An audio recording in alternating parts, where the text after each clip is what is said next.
professor can see me teaching calculus, be like, hey, look what I can do. I'm gonna ask Look what I can do. super hard questions. Please do. Just kidding. Please don't. I'll cry. The meaning of life. Whatever you That's choose not it to fair. be. You're not in this video. I can. Pick whatever Disney tale you want and just extract from there. Alright. 5-page essay about the Alright, so today we're switching from related rates. This has nothing to do with related rates. You will be happy to know. I know. So we're going over L'Hopital's rule that can be pronounced a bunch of different ways. L'Hopital is how I was told to pronounce it. And that's how the guy who does the videos with your notes, that's how he pronounces it. So that's what we'll go with. That's what all my professors said. L'Hopital. So basically this is just a little trick that you can use when there's limits that don't want to be solved. So, we're going to go back to limits first of all. So, whether you like limits or not, we're going back today. So, remember we had limits like this, right? So, does anybody remember how you would go about solving those? Like, what's the first thing you would try and do? You go ahead and try and plug it in. So, if we try and plug those in, so for this first one here, 0 over 0, which is just because. could do that. Let's plug it in first and see what we get. So, if I plug that in, I'm going to get 0 on top and 0 on bottom, which is not very helpful. And then for this one on the bottom here, looks like I'll get a, if it's going to infinity, what am I going to get on top? If it's x to infinity. Infinity. I'll get an infinity on top. What am I going to get on bottom? Infinity. Well, technically on top it would be a negative. Yeah. Yeah. So overall, make it a Alright. negative. So I'm looking at this, and now we actually have a name for getting stuff like this, and they're called indeterminate forms. And when it comes to Calculus 1, you really only need to worry about the ones I have highlighted there. That second row of ones are also indeterminate forms, but you won't see those till like Calc 2 and so on. I don't know, have you guys seen those indeterminate forms yet? All the time. Liar. So Calc 2, later in Calc 2, maybe in Calc 3, and I hope you never have to do that kind of math, it's gross. So, but when we're looking at L'Hopital's forms, we need to check to make sure one of those happens first, before we're allowed to use the rule that we do today. So, going back down, I know you said something about, well, I would just factor this out, right? We could factor those, do some simplification, and we could end up getting the limit. So there are ways to solve those without using L'Hopital. But if we go ahead and look at these, there's not really any factoring technique, algebra, anything like that that we can do to make that look any better. And we're going to get some kind of indeterminate form when we plug those in, right? Because what's the cosine of 0? 1. 1 minus 1 is 0. 1 minus 1 is 0. And then we have 0 minus 0, it's going to be 0. So 0 over 0. Over here, anything to the, never mind, it's e to the infinity plus infinity. I'm not going to put an equal sign, it doesn't equal infinity, but we're going to get infinity on top. That was a gross infinity sign. And we're going to get infinity on bottom for this one. So those don't work, but if we look at their graphs, we know there has to be a limit somewhere in there. So you would use L'Hopital's rule to figure it out. So let's actually kind of figure out what L'Hopital's is. So I'll just read it out and then we'll kind of talk through it. So if we have one of the two following cases, we're trying to solve the limit of f of x over g of x, where x is going to c. So when both of these equal 0, or when either of them equal plus or minus infinity, either or, on top or bottom. So that's just saying if you get an indeterminate form. That's all that first chunk is saying. For any real number c, or for c having the value of infinity or negative infinity, then what L'Hopital's is saying, we can just take the derivative on top and the derivative on bottom and then solve that limit. When you're looking at this, you guys, or at least I would, automatically go to quotient rule. That is not what this is saying. We're taking two separate derivatives, so this is not the quotient rule. Quotient? Question mark? I think that's how you spell it. Rule. Nice. I cannot spell. Can kind of do math, can't really spell. All right. So we have all this terminology and all the fancy symbols. let's actually do a problem and see what's going on. So, we have to find the following limits. First, to use L'Hopital's, we have to make sure we get an indeterminate form. You can't just go using it willy-nilly. If you do, you're gonna get something, you're gonna get an answer probably, but it's not gonna be the limit. So, if we're looking at this, first we wanna make sure that it doesn't work when we just plug in 2. So, let's go ahead and check that out. So if I plug in 2 for the top, I'm gonna get 0. 12, yeah. And actually, what I should do, we're gonna do the proper AP format of this. So, if you do this, ready? Don't write this down. If you say this equals 0 over 0, That's wrong. don't do that. Do not write that. We actually have to separate out the top and the bottom and put that they are equal to 0, or solve them. So like we have to actually write it out as a limit as x approaches 2 of, and we'll do the top first, 3x squared minus 7x plus 2. And we can say that is equal to 0. And then we'll do the same thing for the bottom. We're just going to break it up. X minus 2. That is equal to 0. You have to do that on the AP exam before you're allowed to use L'Hopital's. You have to show that that comes out to an indeterminate form. So now that it does, we're actually going to use L'Hopital's. So what we're going to do is we're going to take the limit as x approaches 2. But now we want to find the derivative of the top and the derivative of the bottom, which they give us a really nice polynomial.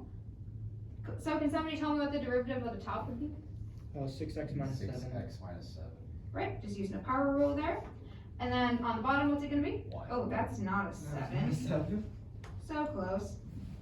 And then the bottom is going to be 1. So now if I put my 2 in there and actually evaluate the limit, it's 6 times 2 minus 7, which will get me 5. So it's a really nice trick to use, but we have to make sure we have an indeterminate first. Any questions on what we did there? Cool. Wait, so Yeah. I think I have one. So essentially, so this can be used on things that we would normally have to like break apart first. We could just instead just do L'Hopital's and do it faster. Right, as long as like you need to check to make sure it's 0 over It's 0. 0 over 0, Yeah. not like 1 over 0 or something like Yep, that. Okay. exactly, yeah. Yep, because if it's 1 over 0, what's the limit? It doesn't exist. Just doesn't exist, right? Alright, so let's go over, we'll do number B together as well. Looks like we might have something kind of nasty. So let's do the AP correct format first. So limit as x approaches 3. It's kind of a big 3, but that's alright. Of x, ooh, it's negative 3. It's cat weight, sheesh. There we go. X, ooh, my goodness, yeah. Of x plus 3. Sorry, I just want to make sure I get your AP right. So you have to do that. Then when you actually evaluate that limit, you're going to get negative 3 plus 3, which in my experience comes out to 0. Then you have to make sure to take the limit of your bottom. So that's x squared minus 5 minus 2, which will give us 9 minus 5, which is square root of 4, which is 2 minus 2, Which is 0. which is 0. So now we're allowed to say, yep, I get to use L'Hopital's. So we're going to take the limit as x approaches negative 3. Up top, I should be getting a 1. Now that derivative on the bottom is kind of nasty with how that power rule works out. So let's go ahead and walk through it real quick. So I know I'm going to have to pull 1/2 out front. And then I'm going to get x squared minus 5 to what power? Yep, negative 1/2 2x. times 2x. All right. So honestly, before I evaluate this, I would just do a little bit of algebra with it to make it look a little bit nicer. Obviously you don't have to, but helps me out. So I can put my x squared minus 5 up top, and I can change it into a square root, The 2's cancel. and the 2's cancel out, so I should just have an x on the bottom. So now, if I plug everything in, looks like I'm going to be getting 9 minus 5, so that gives me square root 2, so 2 over a negative 3. Negative 2/3. negative 2/3. So a little bit of nasty algebra on that one, but overall much better than having to try and even like factor a square root out on the bottom. That's gross. So this works out super well. You can do it, notes. You can do it, notes. I'll try again. There we go. Alright. Alright, so looking at this one, now if you guys are just on your homework and things like that, I'm okay with you, as long as you show me that you figured out what top and bottom are and that they're both 0 or both infinity, I'm okay with that. So like for example, we could go like, oh, well if I plug in 2 here, I'm gonna get negative 8, and writing everything across the top and bottom and showing me that those equal 0. Like you can shorthand it on your homework and stuff, but on the AP, make sure you split it up. So like how I would do this one on my homework is like, oh, well if I plug it in there, I'll get a negative 8, then I'll get a 4, then I'll get a positive 16, that'll stay negative 12. Looks like that'll all add up to be 0. And then on the bottom here, I'll get a negative 8, then I'll get a 16, then I'll get a negative what? 40, yeah, plus 16. Oh, and if I add all those up, I'll get 0. So on your homework, I'm okay with you doing something like that, as long as you're showing it to me. And as long as you're not writing equals 0 over 0. Don't be doing that. We'll call you out. All right, so I'm allowed to use L'Hopital's rule here. Negative 48 plus 32 is not 0. Ooh, where did my math go wrong then? Oh, because I didn't put, that should be a 32. Because it'll be, yeah, because it'll be 4, yeah, times 8, yeah, no. I just did my arithmetic wrong. Hey, that's a calculus error. Shall not pass. I would have got a stamp for that. All right, so now that we're looking at this, it gives us a really nice polynomial. So we're going to take the limit as x approaches 2. Can someone read me the top derivative? X approaches negative 2. Oh, thank you. So 3x squared Plus 2x. plus 2x minus 8. And then on bottom, 3x squared plus 16x plus 20. plus 20. All right, so let's go ahead and plug in, again, negative 2, sorry. Negative 2 there. Well, now it looks like I'm going to get, We could choose 0 over 0 again. Does that yeah. mean you can use, what's it? Ooh, try and say it. I want to hear it, try and say it. Hospital? La hospital. Try again. La hospital. La hospital. La hospital. La L'Hopital. L'Hopital. L'Hopital. All right, so, can we L'Hopital's rules and L'Hopital's rules? yep, and you're allowed to use L'Hopital's rule again. You can do it again, and again, and again, and again. Sounds like a pill. L'Hopital? Yeah. It does sound, I feel like I could see that in a, like a prescription ad, like on Hulu. Is L'Hopital right for you? Talk to your doctor. Alright, so we're allowed to use it again. And with these polynomial ones, it's especially nice because like they'll just keep breaking down even nicer and nicer. So if we break it down again, we'll take the limit as x approaches negative 2.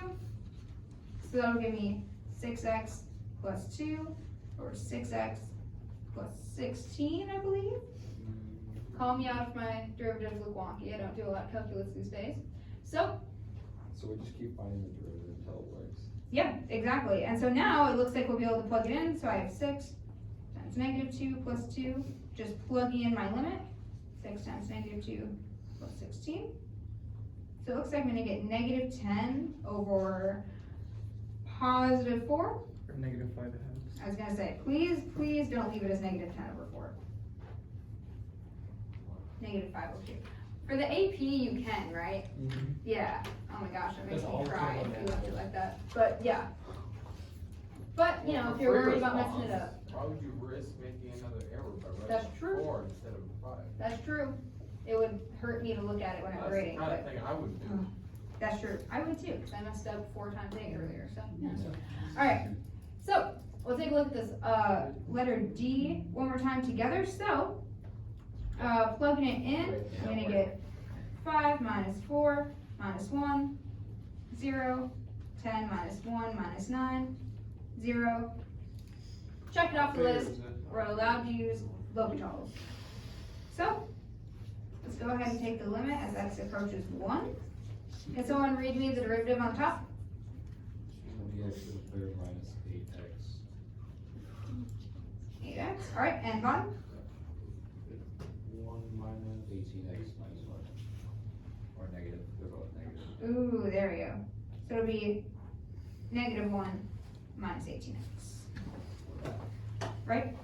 Yeah. Yeah, that checks out. Alright, so let's see if we can plug 1 in here, and I believe we can. So we'll get 20, that's 1 to the third, minus 8 times 1, over -1 minus 18 times 1. A negative 12 and 19. Yep, that's what I got after doing a little arithmetic, which is sometimes the hardest part. But such an unpretty fraction. It is, that's a really ugly fraction. So, ooh, I think that printed out a little bit better on your guys's. Or maybe No, not. it didn't. Alright, No. well, all this is saying is what I scribbled out right here. Don't be writing equal to 0 over 0, equal to infinity over infinity. Don't be writing that. They will just count the problem wrong. I'm not sure if they'll give you like any of it that you do afterwards or not, because I don't really know how the AP is graded, but I know they'll deduct points for seeing that on your paper, even though you have the right conceptual idea. I thought you So said why is it, you have to show work or what? Well, because you can't say the limit's equal to 0 over 0, because mathematically that's wrong. Like you can't say like it's equal to this when you're separating the limits, essentially. Because you're saying it doesn't exist, but then you're gonna use L'Hopital's to find an actual answer, so it doesn't line up, so it's a mathematical error. Even though you have the right idea in your head, so yeah. Alright, so I am going to give you guys a moment, and I want you to go ahead and try whichever ones you want to try. If you want to, but we're not done with notes, so up to you. You're gonna want to stick around for 3 and 4.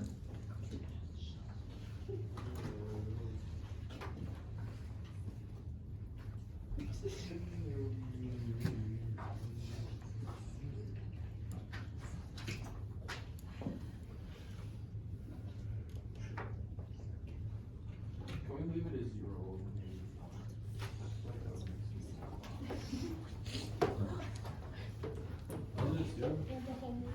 Wait a minute, does that mean that we could leave like,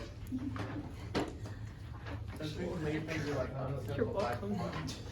Could our final answer on the AP exam be like 43 minus 18 minus 4 plus 52? I think you have to simplify it further than that, but I'm not positive. You have to ask PC, because I never took an AP, so I just took calculus.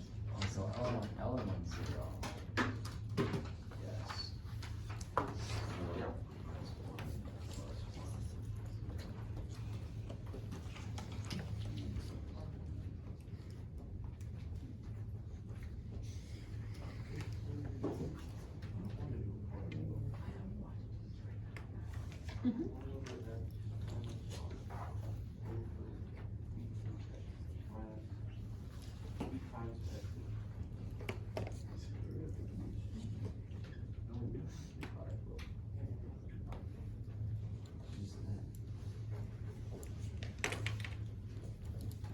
Glad we don't have to do 1. We do have to do chain for 1, 0, 1. Yeah, that's a problem. It's still 0 over 0.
Anybody solve number 1 yet?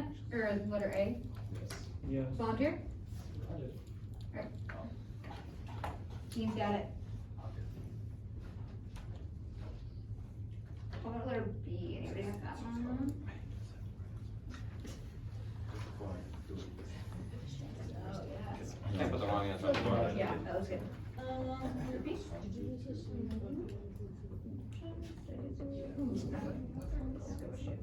So, you got the both zeros, and then taking that derivative, I have to do it again. So that -1. Yeah, yeah,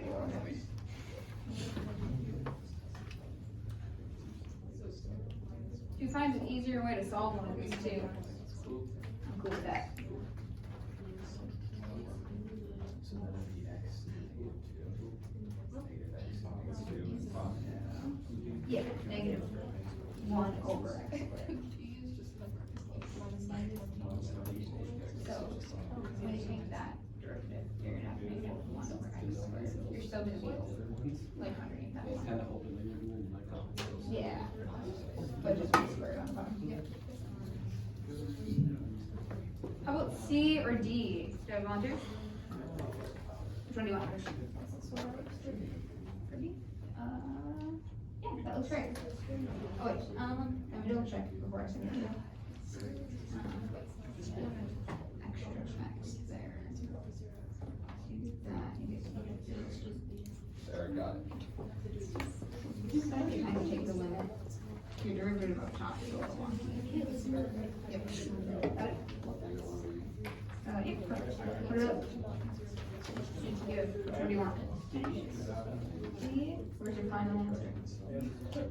0 because you got. I got 8 over essentially infinity. Oh, yeah, perfect. D, purple. I just need a volunteer for C. Or I'll do C too. I can do C. I can do C. Want it? I don't know how to describe that. This is infinity other than writing big numbers. Yeah, and you could just describe it like, if you put an X in, or put, infinity in there and it's squared and it's 3, you just have to worry about that biggest exponent, so you know it's gonna be, yep. I'm fine with I don't know that. how to make that math. Yeah, and there's not really a way to write that, because you can't multiply infinity by things. There you go.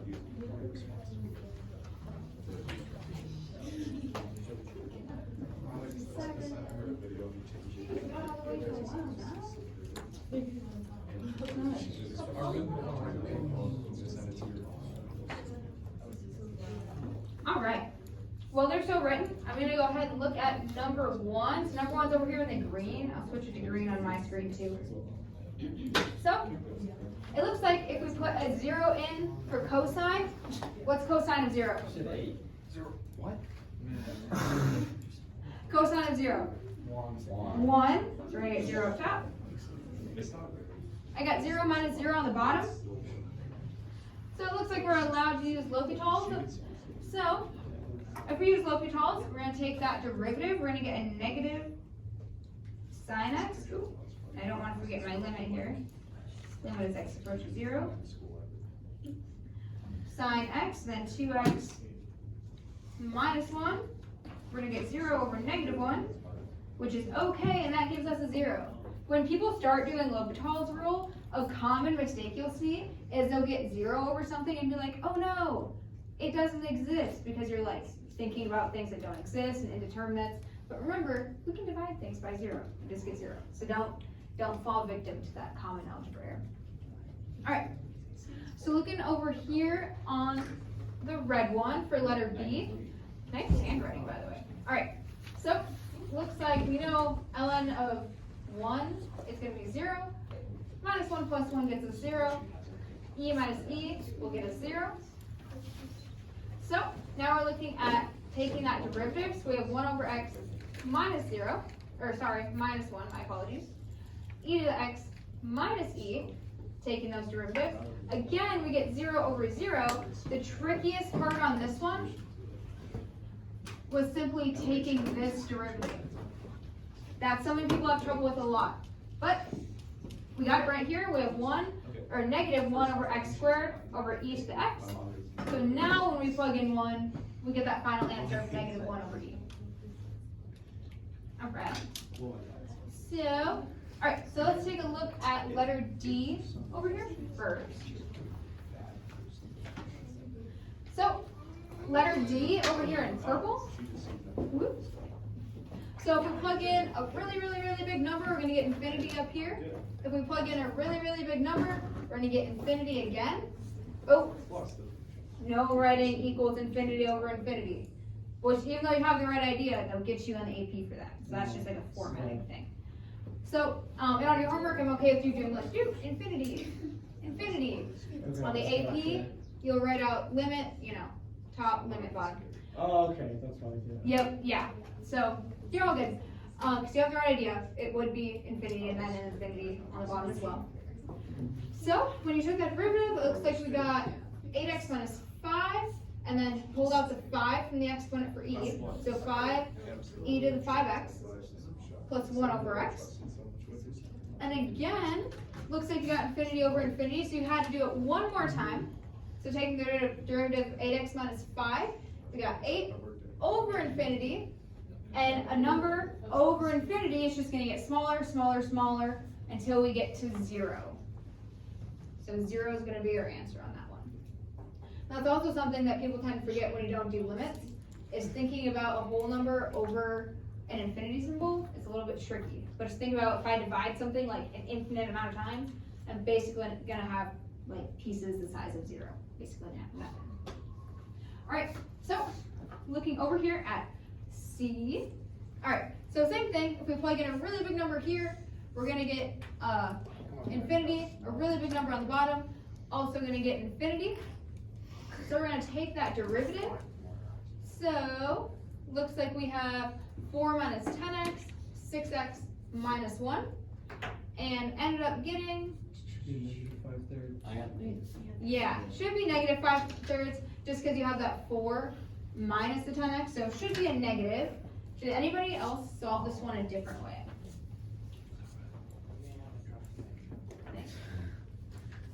The way I would have done this one is on the AP exam, I would have said, oh, I have these two. I'm looking at my biggest powers, so I'm allowed to just pull up That's a negative infinity. negative 5x, or negative 5 over 3. Because we're looking at our largest powers. I remember. Oh, the Yeah. what's it called? Wait, you just. Yep, if you have 2 of your largest powers, right, so you want to pull it the x squared and the x squared in this case, you're allowed to pull out the constants that are attached to the 2 using that power limit rule, or degree rule is also what I've heard it called. So you could have done that, but if you don't remember that rule, L'Hopital's works just as well and only a couple steps, so. Alright, You can just do that. yeah, using the degree, what's the official name of that one? I'd have to look it up. Wait, but that Like the doesn't highest work. degree. That doesn't High- work yeah. for letter C in example 1. Let's go look.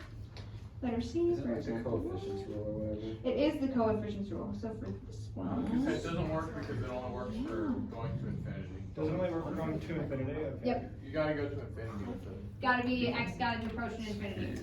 Or negative I should infinity. just download the app so I could do that. But with negative infinity, you have to be careful with your odd powers Do you not? and how that would work, so just keep that in mind.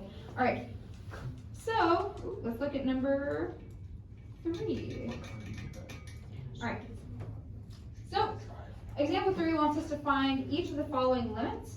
So it tells us that the graph we have here is a graph of the function f, and it wants us to find the limit as x approaches 3 of the function f of x over x squared minus 9.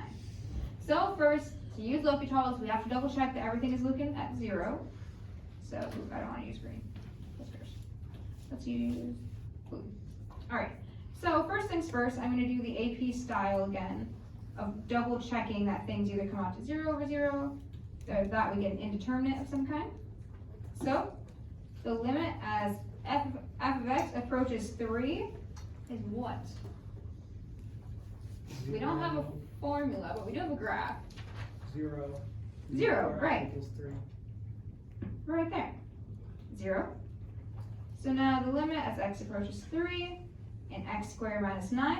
Since we have a little formula, we're allowed to plug it in, which will give us 9 minus 9, gives us 0. Check it off the list. We're allowed to use L'Hopital's. So, we want to take the limit as x approaches 3. We're looking at derivatives now, so I have the derivative of f of x over, and then it looks like it's going to be over 2x if I take the derivative of x squared minus 9. Alright, so I have the limit as x approaches 3, or, yeah, we'll do one more like this, approaches 3. Now, I need the derivative of f of x. I have the graph of f of x, not the derivative. How would I find the derivative? Slope. The slope, yeah. So, look in here, Negative 2. negative 2. I was gonna put negative 1, but that's not right. 1, so it looks like I should be getting negative 2 over 2 times 3, Which is 6. so I should have negative 1/3. So we had to throw back to actually using the graph of limits and figuring that out. Alright, so if we look over to part B of this one, functions f of x and g of x are differentiable for all x. Use the following table to help find the limit. Alright, so first let's double check to make sure everything comes out to either 0 or infinity. So if I take the limit, I'm going to switch colors since these are close to each other. Alright, so if I take the limit as x approaches 2 of f of x minus 4, that's equal to, and pulling from the chart, we can see that f of x, when x equals 2, is going to be 4 minus 4, should give us 0.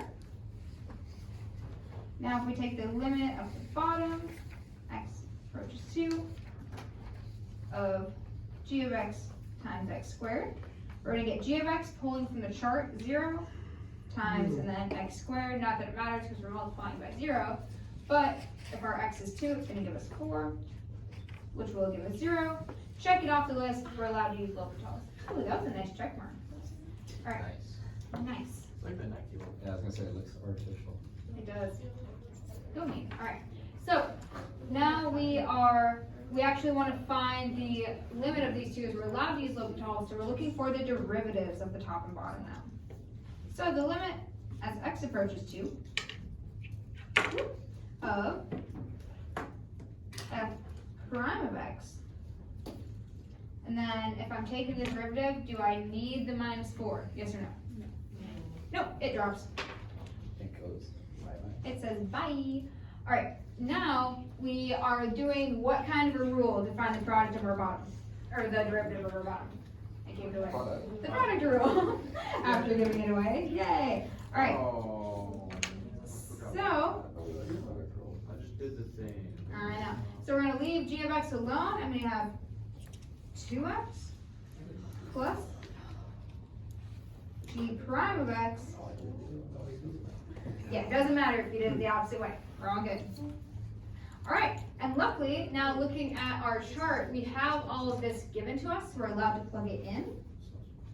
So we have the limit as x approaches 2. Ooh. Actually, I don't need to write my limit because I'm evaluating it now. So my apologies. Alright, so f prime of x, it tells us is negative 2.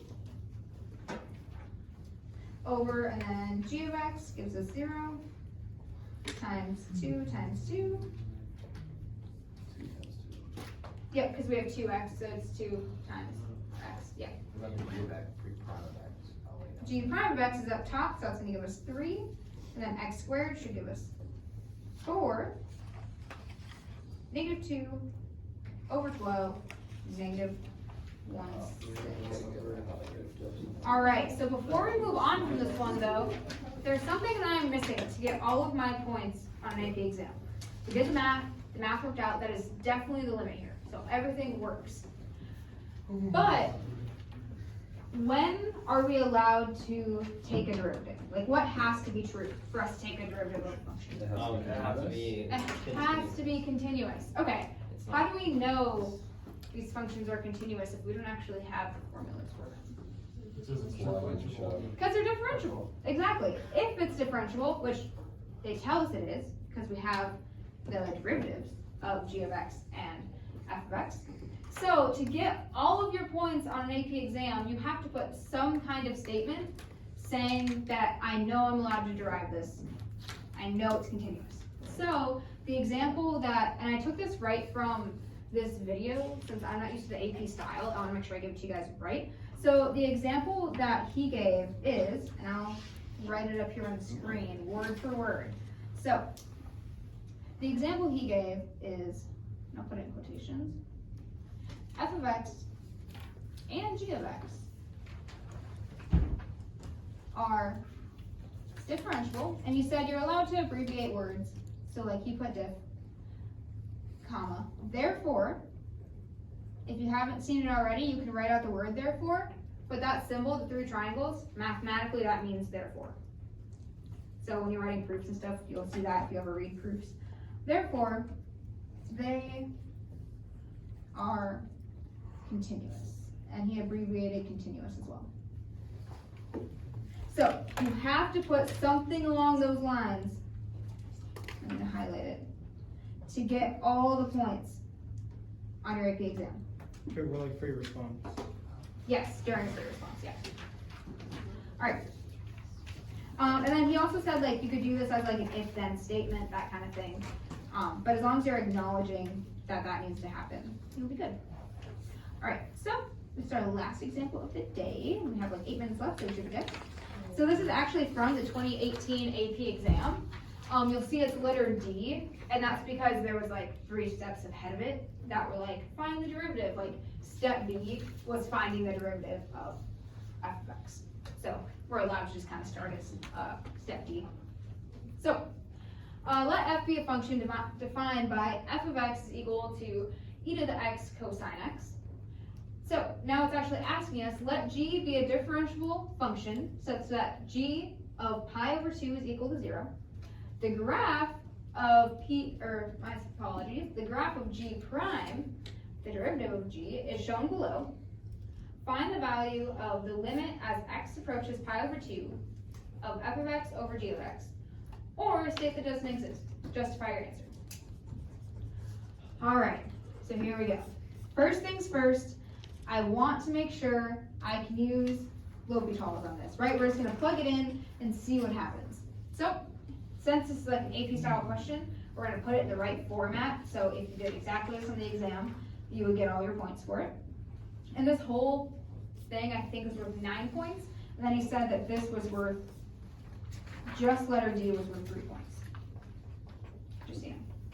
Alright, so let's go ahead and see what happens. So if I take the limit as x approaches 1 over 2 e to the x cosine x, that's going to get me, what's the cosine of pi over 2? Thinking Zero. after a unit circle, 0. 0. Awesome. So that's going to be my top technically. And it states for in the actual problem itself that g of pi over 2 is equal to 0. Yep, exactly. It gives that to us right in this problem. Whoop, right there. So let's say that's 0. Now, again, we are only allowed to start taking the derivative, which we're going to want to do in this next step, right? Because we're going to want to use L'Hopital's. We're going to have to take a derivative of something. We still have to state, even though it gives us a graph and everything, we have to state that g is a continuous function, and we know that because it gives us its derivative, the graph of its derivative. So we'll put a similar statement before we even take the derivative, saying because g of x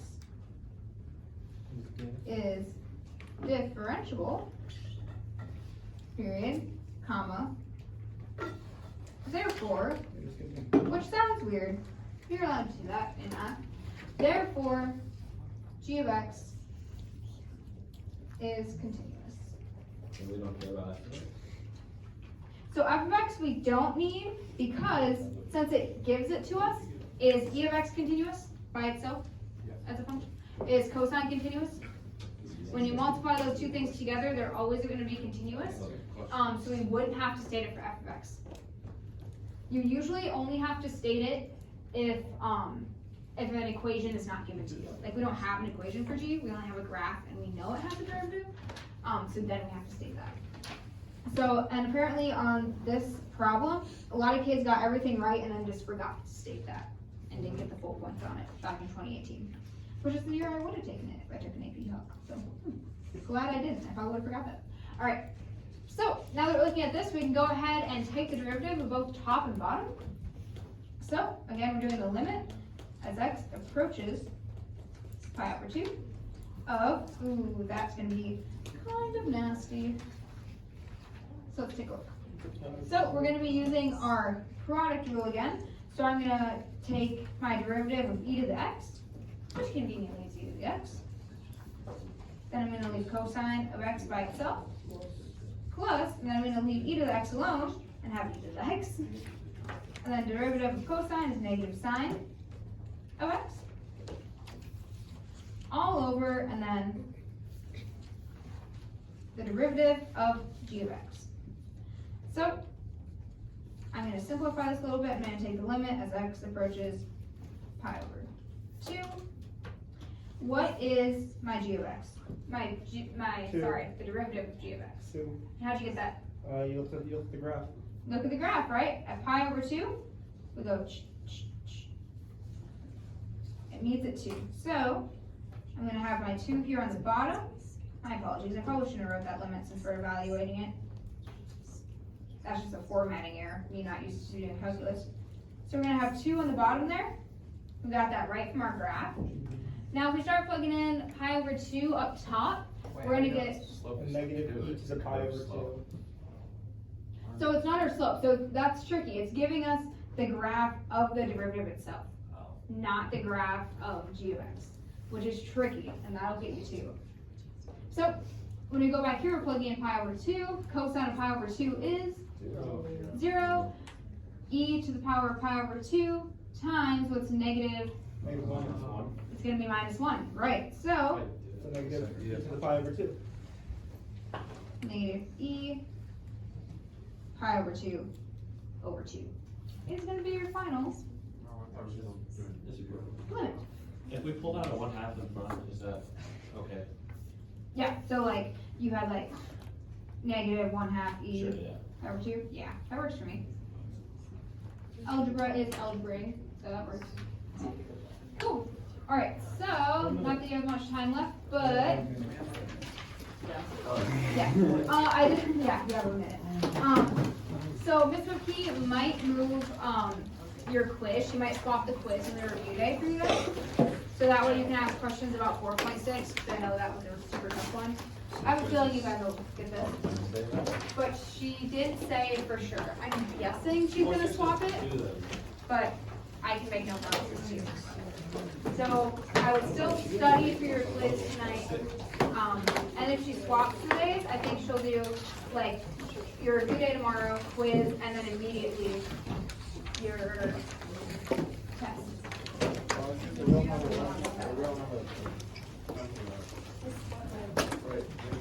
Yeah, it's supposed to be 29. Yeah. Oh no, it was. I heard It's gonna go up to